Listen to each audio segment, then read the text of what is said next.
Story. Athena had always believed in love. A successful businesswoman with a heart of gold, she had built an empire from the ground up. Then, she met Ryan, charming, passionate, and everything she thought she wanted. He wasn't wealthy, but that didn't matter. She loved him, and after 2 years of dating, she married him. At first, their life was perfect. Ryan embraced the luxury that came with Athena's wealth, but he always reassured her that he loved her, not the money. She believed him. Until she found the first clue, a late-night message from an unknown number. "I miss you. When will you tell her?" Her heart pounded. She ignored it at first, convincing herself it was a misunderstanding.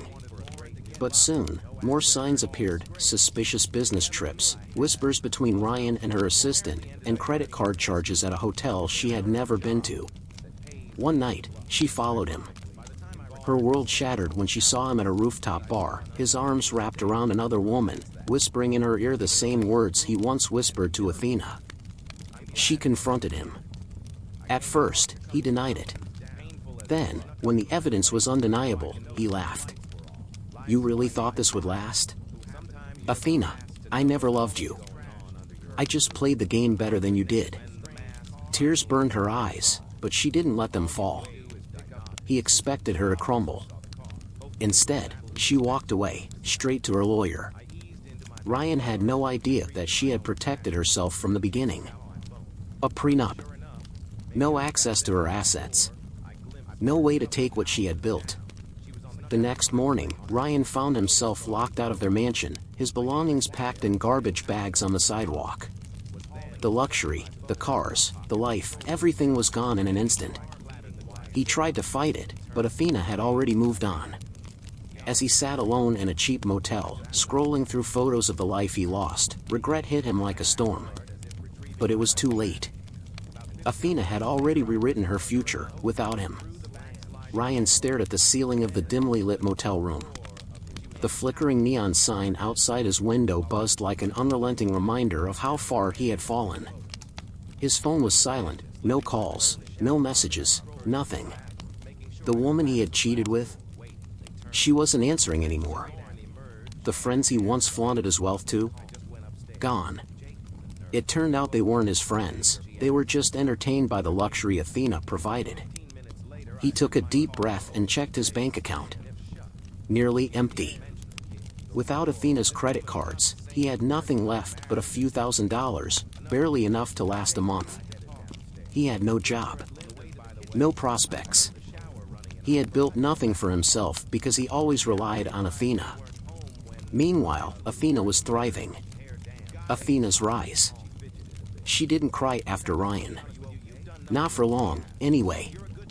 She had spent too many nights believing in a love that never truly existed.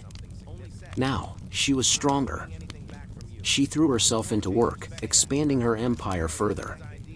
With Ryan out of the picture, she made smarter investments, traveled more, and even started seeing someone new, a man who didn't need her wealth to feel powerful. She still thought about Ryan occasionally, but only with a quiet satisfaction. She had given him a life most men could only dream of, and he threw it away. Then, one evening, as she was getting ready for a gala, her phone buzzed. An unknown number. "Athena, it's me. Ryan." She stared at the screen for a moment before answering. "What do you want?" she asked, her tone emotionless. I made a mistake. I was stupid. I miss you. Can we talk?" She laughed softly, shaking her head. "There's nothing left to say, Ryan. You made your choice." There was silence on the other end. Then, a broken whisper. "I regret everything." Athena smiled. "I know." And with that, she hung up. Ryan dropped the phone onto the bed, staring at the ceiling once more. His biggest mistake wasn't cheating. It wasn't the lies. It wasn't even losing Athena's wealth. It was losing Athena herself. Ryan sat in that rundown motel for days, waiting, hoping that Athena would call him back. But she never did. His desperation turned into anger, then regret, then back into desperation. He tried calling her again, but his number was blocked. He messaged her on social media, no response. He even tried showing up at her office, only to be escorted out by security like a common criminal. The reality was sinking in. He had lost everything. One evening, while scrolling through the news on his phone, he saw a headline that made his stomach drop. Athena Loran, business mogul, spotted with billionaire investor Damian Black at exclusive gala. The photo showed Athena in an elegant black dress, laughing at Damian's side. She looked radiant, carefree, untouched by the storm that had destroyed Ryan's life. His hands trembled as he set his phone down. She had moved on. Completely.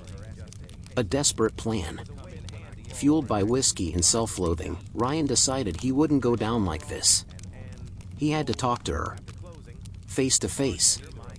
Make her understand that they were meant to be together. So, one stormy night, he drove to her mansion, his former home. Security had been tightened since his departure, but he knew the estate well enough to find a way in.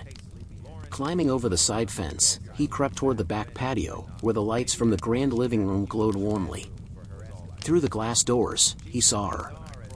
Athena. Sitting by the fireplace with Damian, sipping wine. She was smiling, her laughter soft and genuine. It was the first time Ryan realized the truth. She was happier without him. Something inside him snapped. He had spent weeks drowning in his own misery, believing she must have been suffering too. But she wasn't. She was free. Ryan stepped back into the shadows, his heart pounding. He had come here expecting to win her back, but now, he just felt foolish. Worthless. For the first time, he accepted his fate. He turned around and walked away, disappearing into the storm, never to return. Athena's final thought. The next morning, Athena found out Ryan had been there. Security footage showed him standing outside, watching her. But he didn't try to enter. He didn't cause a scene. He just left. For a moment, she felt something, not regret, not sadness, but closure. She had one. She poured herself another glass of wine, letting out a deep breath. For the first time in years, Athena was truly free. The end.